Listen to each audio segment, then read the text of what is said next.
Bad language warning.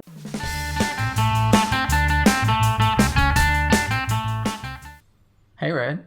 Hi, Paul. We're back. We're back. We're back, baby. It's been a while. It's been a while. Yes. It's also been a while just for the two of us, isn't it?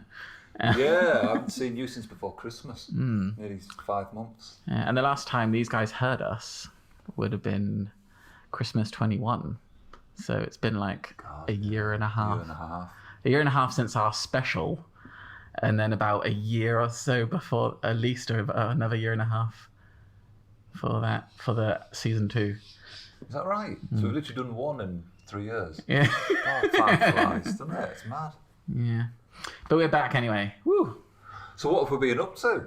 I don't know. Lots of things. I have a very boring, sheltered life. You're a teacher. I'm a teacher now. With a new child. Would that have been in our Christmas person? It could have been. It's been a little while. You've been doing it a couple of years now, haven't you? Yeah. How's it going? Oh, it's all right. Yeah. I mean, I hope my students don't watch this. Because I'm going to be bad-mouthing them. Okay. No.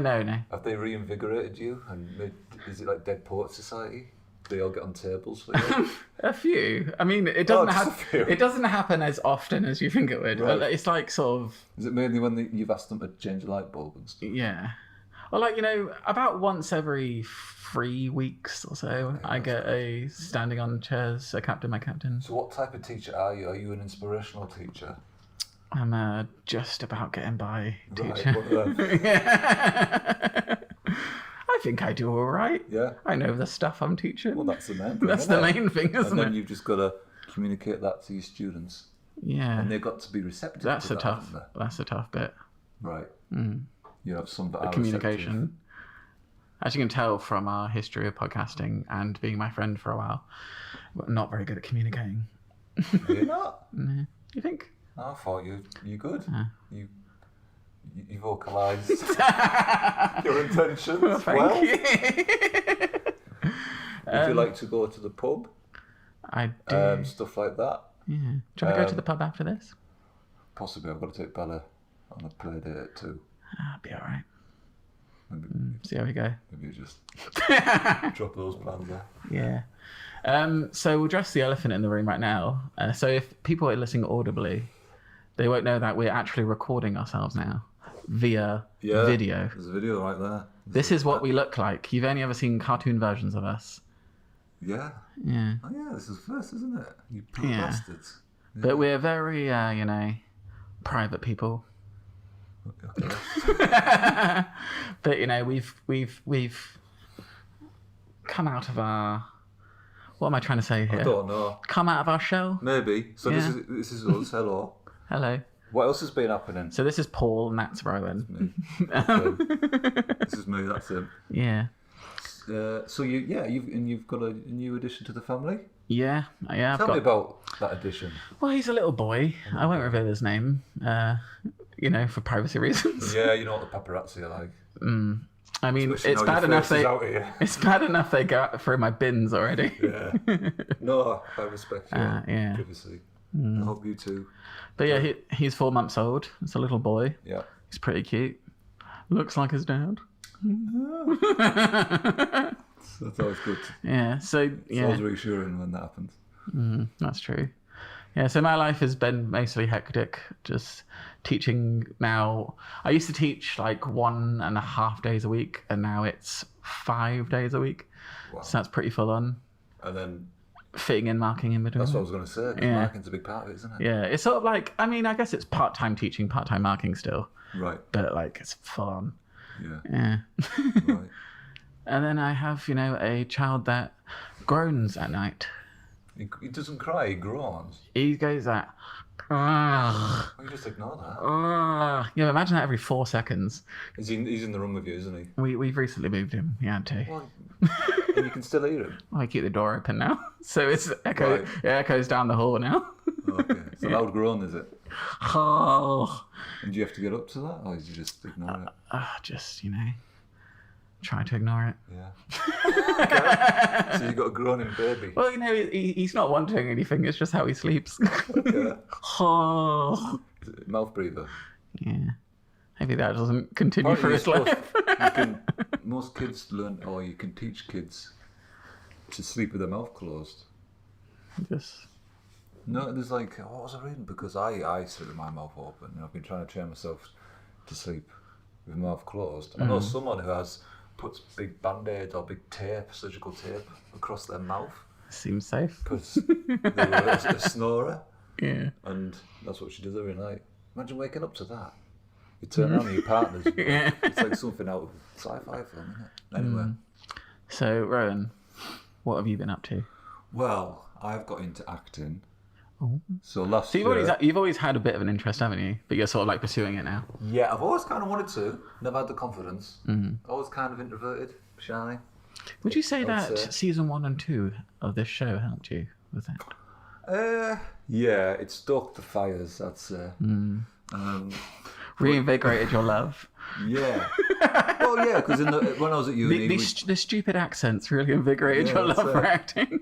So, yeah, anyway, there was... I went for an audition. There was a guy at work, he was going for an audition at a play called Arcadia with the Adelaide University Guild. Oh, was it someone we worked with as well, wasn't it? Yeah, Tyrone. He was in it as well. So he said to me, why don't you? Because he knew I'd started those acting classes, because I'd started acting classes. Tyrone was the butler, wasn't he? Yeah. Yeah. So I went along to the audition, very small role. And he got it. So I did that last July, August. I did see it, obviously. You came and had a look. Annoyingly, when you bowed at the end, you are facing the exact opposite side to where I was, because it was sort of like that. What's that sort of staging called? It's kind of like a semicircular. Yeah. There's a particular word, but I can't There is remember. a word for it. I've forgotten. But yeah, so I was literally the exact opposite side. And obviously, throughout I was trying to get your attention. Right, it's good job. Yeah. Did you hear the Rohan? No? I didn't actually. That's lucky. No, that's lucky. Well, that was obviously Ellen saying that. Right. Yeah. I was, she has that weird voice.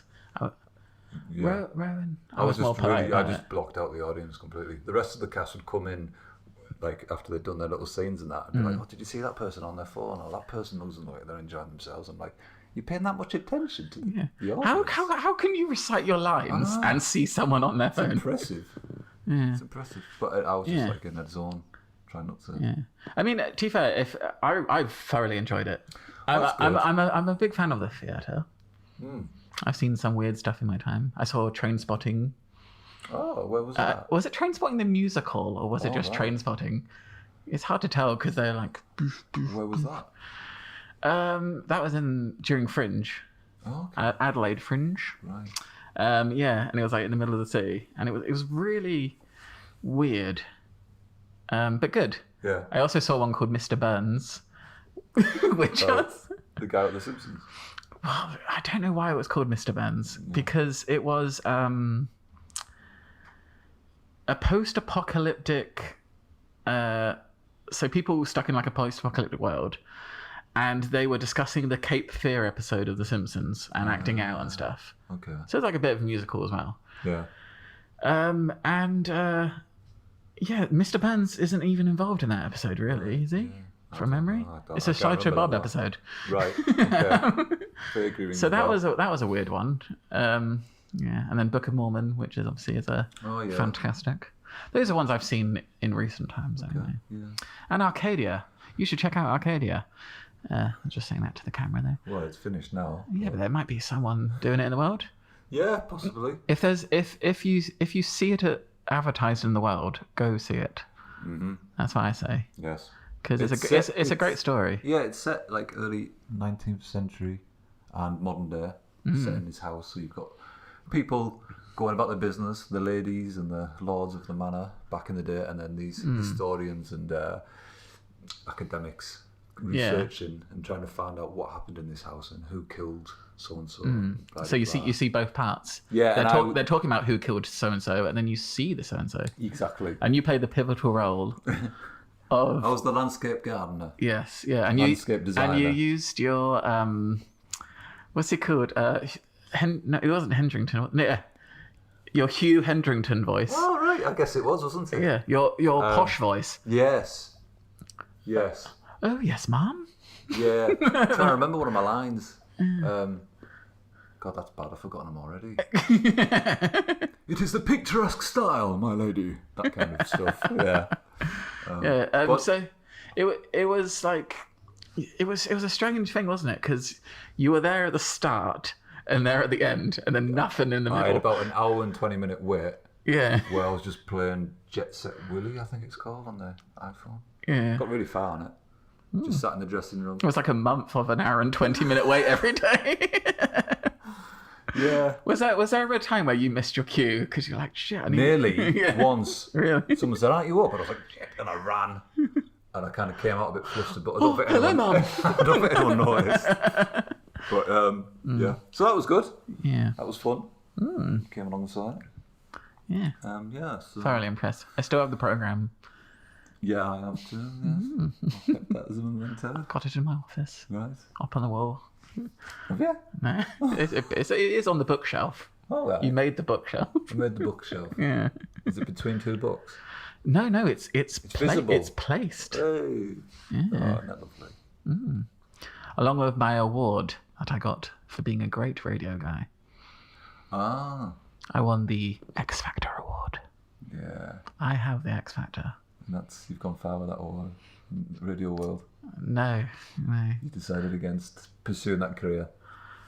I mean, the problem is Australian radio is rubbish. You know? But yeah. Well, I think all radio is rubbish, isn't it? Yeah. I mean, you get like... I mean... You get the comedians that do it on a Saturday. all right. I guess if you're talking about mainstream stuff. What's the one where it's like... I think it's Triple M. And it's one of these guys who did some comedy writing back in the 90s. He was big. No, I don't know. Like a TV show. Anyway, there's three of them, and that was always okay. I find him quite funny. There was this Australian film about lawn bowls. Oh, that guy. What's he called? He does a show. That's does quite he? good. I don't mind that show. He's funny. We'll call him Scotto. But Scotto I think is great. radio in general is naff, innit? Yeah. In the UK, it was Radio 1 and all that was rubbish. Radio 6 was good. I still listen to 6 music. Anyway. Yeah. Anyway. Yeah, what's going on apart from that? I mean, nothing really. No, I've moved here. Yeah. This is Rowan's new house. My missus got a new job. And it came with a house. Which is literally keeping Rowan in the country, which is nice for me. Yes, we were planning to move back. Yeah, move back to the rural Britannia. Yeah, but we're going to hang on for another 3 years. Which again is quite good for me. Yeah. Yeah. So those are the main things that's happened. Yeah. What a boring year and a half. I mean, apart from having a kid, that's pretty exciting. I don't think it was boring. Mine's not been boring. What's been going on? And you did have another role come up for your acting, but you decided against it. Yeah, it was another role. Some of us do have them. Frank Spencer. Can you do your Frank Spencer voice? Because I never got to hear it. Gotta get in. Can I post the Frank Spencer picture on our Instagram? Well, there's a dog at the door. Oh, he's gone now. Yeah, we can do that. I'm trying to think of a line. Just say you're better. But we've got to economise, Betty. The whole country's facing a slump, and we're slumping faster than anyone. I'm so glad that you haven't done this. But times 10, and like the whole body trying to do all his mannerisms. Yeah. But anyway, so yeah, I did do rehearsals for that, but I quit because I didn't think it was gonna work because there was no crew. The set had been built. The set is like an extra character in the play, and lots of my interactions are with the set. And I was trying to just imagine bookshelves falling down, me falling down, lights turning off, me hitting certain parts of the walls to make the light work, running the kitchen, walls falling down. And it was like literally 4, 5, 6 days before the first show. It was when it was going to get built, and I was like, and there was people. Not everyone kind of knew their lines. It was just like it was all a bit all over the shop because there was no crew. Shouldn't have really gone ahead, I don't think. And it hasn't. Well, no, they did try to carry on, but yeah, they couldn't really get everyone else to carry on. So Oh, Rowan, you're gone and cancelled the show. Yeah. So yeah, but it was a good experience. I learnt a lot from the other actors, and it was a good experience. And this would have been your first main role. Yeah, it was a big step up. It was a lot of lines. It was all my spare time because I was in every page. every scene. It was just all lines.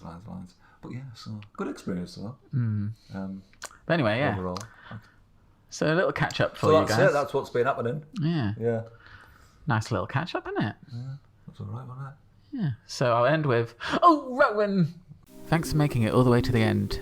Let's Write a Movie is a Paul and Rohan podcast production. Find us on our socials at LWAMPod on Instagram, Facebook and Twitter, and LWAM Podcast on TikTok.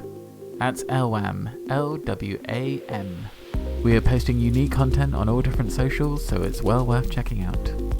Until next time, see you later.